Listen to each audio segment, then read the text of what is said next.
এই মুহূর্তের খবর, জয়সালমীরে 30টি পাকিস্তানি মিসাইলকে নামিয়ে দিয়েছে ভারত। পাকিস্তানের জয়সালমীরে পাকিস্তানের 30টি মিসাইলকে নামিয়ে দিয়েছে। আমরা একবার দিল্লিতে যাই রুমেলা। দিল্লিতে আবির রয়েছে, দিল্লিতে দুটো ইম্পর্টেন্ট বৈঠক চলছে, আবির রয়েছে। আবির, দিল্লির খবর কি করতে চলেছে নয়াদিল্লি? তার আগে জানিয়ে রাখি যে রাজস্থানের ফালোরি বায়ুসেনা ঘাটির কাছে আক্রমণ করার চেষ্টা করা হয়েছিল, এয়ার ডিফেন্স সিস্টেম সেটাকে ধ্বংস করেছে এবং জয়সালমীর অঞ্চলের 30টির বেশি যে মিসাইল সেটা ভারতের বায়ুসেনার তরফ থেকে কার্যত তাদেরকে নিষ্ক্রিয় করে দেওয়া হয়েছে, ধ্বংস করে দেওয়া হয়েছে। দ্বিতীয়ত হচ্ছে এখনো পর্যন্ত প্রতিরক্ষা মন্ত্রী তিনি রয়েছেন, তার সঙ্গে হচ্ছে সিডিএস এবং ট্রাই সার্ভিস চিফ তারাও রয়েছেন। যেহেতু খবর আসছে যে লাহোর, ইসলামাবাদ এবং হচ্ছে শিয়ালকোটে 3টি জায়গাতে ভারতের তরফ থেকে পাল্টা আক্রমণ করা হচ্ছে, সেই সংক্রান্ত যাবতীয় রিপোর্ট নিয়ে আলোচনা চলছে। এই মুহূর্তে সবথেকে বেশি যে রিপোর্ট ডিফেন্স মিনিস্ট্রির কাছে আসছে সেটা হচ্ছে যে রাজস্থান এবং পাঞ্জাব যে সীমান্ত সেই জায়গা থেকে, ফলে সেখানে ফোর্স মুভমেন্ট এবং কিভাবে সেই জায়গাতে ভারত তাদের কৌশলগত অবস্থান বজায় রেখে আক্রমণে যাবে সেই বিষয় নিয়ে মূলত আলোচনা হচ্ছে বলে খবর। কিছুক্ষণ আগে যে খবর পাওয়া গেছে যে রাজনাথ সিং এর সঙ্গে অজিত ডোভালের কথা হয়েছে এবং যে রিপোর্ট এসছে সেই রিপোর্টটা জানানো হয়েছে এবং সন্ধ্যের পর থেকেই অজিত ডোভাল তিনি প্রধানমন্ত্রী এবং প্রতিরক্ষা মন্ত্রকের সঙ্গে বারবার ধরে সংযোগ বজায় রাখছেন এবং যে ঘটনা চারদিক থেকে যে রিপোর্ট আসছে সেই সংক্রান্ত বিষয় বিশ্লেষণ চলছে। ফলে কিছুক্ষণের আগেই আমরা দেখেছিলাম যে ইন্টিগ্রেটেড ডিফেন্স স্টাফের তরফ থেকে যে বিবৃতি জারি করা হয়েছিল সেখানে উল্লেখ করা হয়েছিল যে জম্মু, শ্রীনগর এবং পাঠানকোটে যে আর্মি বেস রয়েছে সেগুলো একেবারে সুরক্ষিত রয়েছে, পাকিস্তান কিচ্ছু করে উঠতে পারেনি। বাকি যে জায়গাগুলো রয়েছে সেই জায়গাগুলোতেও সুরক্ষিত রেখে ভারত কিভাবে আক্রমণে যাবে। এবং যেটা খবর সেটা হচ্ছে যে বায়ুসেনা সবথেকে বেশি এই মুহূর্তে সক্রিয়, বিভিন্ন জায়গা থেকে তাদেরকে অ্যাক্টিভ করে রাখা হয়েছে। ফলে এক্ষেত্রে দাঁড়িয়ে ভারতের আক্রমণের কি কৌশল হতে চলেছে সেই বিষয় নিয়ে মূলত আলোচনা চলছে। আবির, এরপরে যদি সেনাবাহিনী, পাকিস্তান আর্টিলারি বা পাকিস্তান বায়ুসেনা সীমানা টপকে এপারে আসে, ভারত কি করতে চলেছে, কি করতে পারে?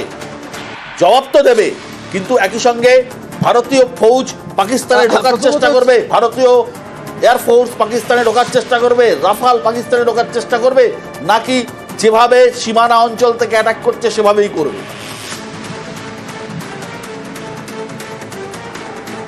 দেখো, প্রথমত হচ্ছে আজকে বিকেলবেলা ভারত তার অবস্থান স্পষ্ট করে বলেছিল যে তারা কোনোভাবেই অবস্থাকে এসকালেট করতে চায় না।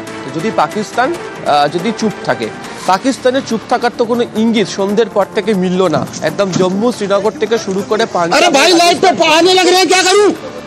বিভিন্ন জায়গাগুলোতে তারা কি ধরনের চেষ্টা করলো, তাতে ভারতের তরফ থেকে পাল্টা যে আক্রমণের রাস্তা যাওয়া সেটা পাকিস্তানই তৈরি করে রেখেছে।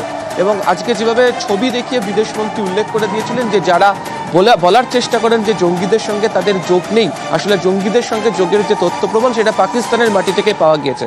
ফলে ভারতের যে বায়ুসেনা রয়েছে সেটা পাকিস্তানের মাটিতে ঢুকেই পাকিস্তানের যে সেনাবাহিনীর প্রতি আক্রমণ এবং জঙ্গি ঘাঁটি ধ্বংস করার যে কাজ করছে সেটাই চালানো হবে।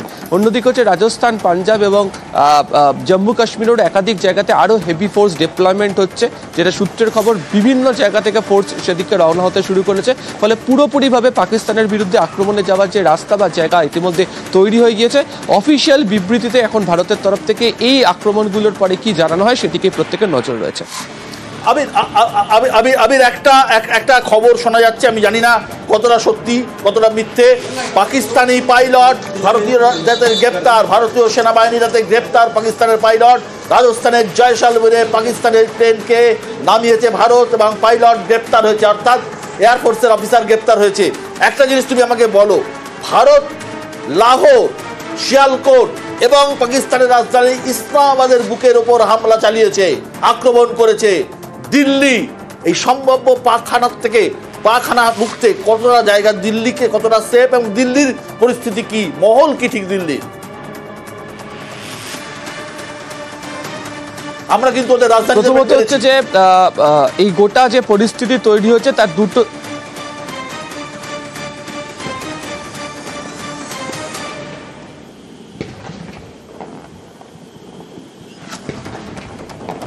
আমরা ওদের রাজধানীতে আক্রমণ করেছি, আমরা ওদের রাজধানী ইসলামাবাদে আক্রমণ করেছি।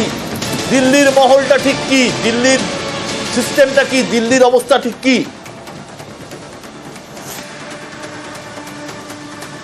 প্রথমত হচ্ছে যে দিল্লি এই বিষয়ে একেবারে নিশ্চিত হয়ে গিয়েছে যে পাকিস্তান যে অবস্থা শুরু করেছে তার সমুচিত জবাব এভাবেই দিতে হবে এবং সেই কারণে ইসলামাবাদে ঢুকে আক্রমণ চালাতে হবে।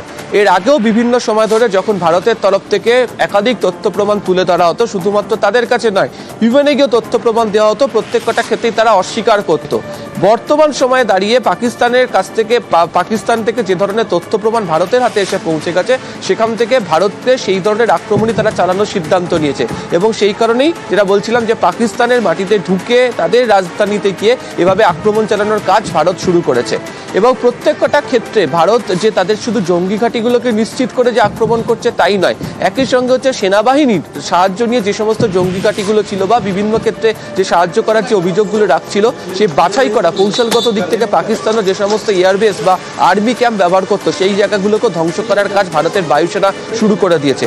ফলে সব মিলিয়ে দিল্লি কার্যত পরিষ্কার করে দিয়েছে যে প্রধানমন্ত্রী এর আগেই তিনি বলে দিয়েছিলেন যে সেনাবাহিনীকে সম্পূর্ণ স্বাধীনতা দিয়ে রাখা হয়েছে এবং তারা যে ধরনের আক্রমণ করবে সেটাই তাদের মেনে নেওয়া হবে। সেই স্বাধীনতার প্রেক্ষিতেই ভারতীয় বায়ুসেনা এবং একই সঙ্গে হচ্ছে সেনার তরফ থেকে আক্রমণ ইতিমধ্যে চলছে পাকিস্তানের একাধিক জায়গাতে। রুমিলা, তোমার কোনো প্রশ্ন আছে? একেবারে ইতিমধ্যেই আমরা যা জানতে পারছি, এখনো পর্যন্ত একটা আপডেট আমাদের দর্শকদের দিয়ে রাখি। 30 Pakistani missile shot down in Jaisalmer. একের পর এক বিমান আমরা দেখছি তা গুড়িয়ে দেওয়া হচ্ছে। জয়সলমেরে 30টা পাকিস্তানি মিসাইল তা গুড়িয়ে দেওয়া হয়েছে এবং আরো আপডেট যা ইতিমধ্যেই উত্তর পশ্চিম ভারতের 27টা এয়ারপোর্টটা বন্ধ রাখা হয়েছে। আমি জানবো এই বিষয়ে আরো বিস্তারিত, আমাদের সঙ্গে প্রতিনিধি আবির রয়েছেন। আবির, 27টা এয়ারপোর্ট উত্তর পশ্চিম ভারতের এখনো পর্যন্ত আমরা যা জানতে পারছি তা বন্ধ করে দেওয়া হয়েছে। কোথায় কোথায় বিশেষ করে নিরাপত্তার বেষ্টনী? প্রথমত হচ্ছে শুধুমাত্র এয়ারপোর্টের ক্ষেত্রে নয়, তুমি জানো যে কিছুদিন আগে এক্সপ্রেসওয়েতেও আপৎকালীন পরিস্থিতিতে যুদ্ধ বিমান ওঠা এবং নামানোর জন্য যে প্রস্তুতি তা ভারত সেরে রেখে দিয়েছিল। যে সমস্ত বিমানবন্দরগুলিকে এই পরিস্থিতিতে ভারত ব্যবহার করছে সে তো অবশ্যই যে একদম সীমান্ত এলাকার কাছাকাছি যে এয়ারবেসগুলো রয়েছে তা তো রয়েছে, এছাড়া হচ্ছে হিন্ডন এয়ারবেস, অন্যদিকে হচ্ছে রাজস্থানের একাধিক যে বিমানবন্দরগুলি রয়েছে সেগুলোকেও সম্পূর্ণভাবে ব্যবহার করার কাজ ভারতের তরফ থেকে শুরু করে দেওয়া হয়েছে। সে কারণেই হচ্ছে মিনিস্ট্রি অফ সিভিল এভিয়েশনের তরফ থেকে, অর্থাৎ যে সমস্ত জায়গাগুলো কেন্দ্রীয় অসামরিক বিমান পরিবহন মন্ত্রক দেখে সেখান থেকে হচ্ছে কিছু রেস্ট্রিকশন ইতিমধ্যেই জারি করে দেওয়া হয়েছে।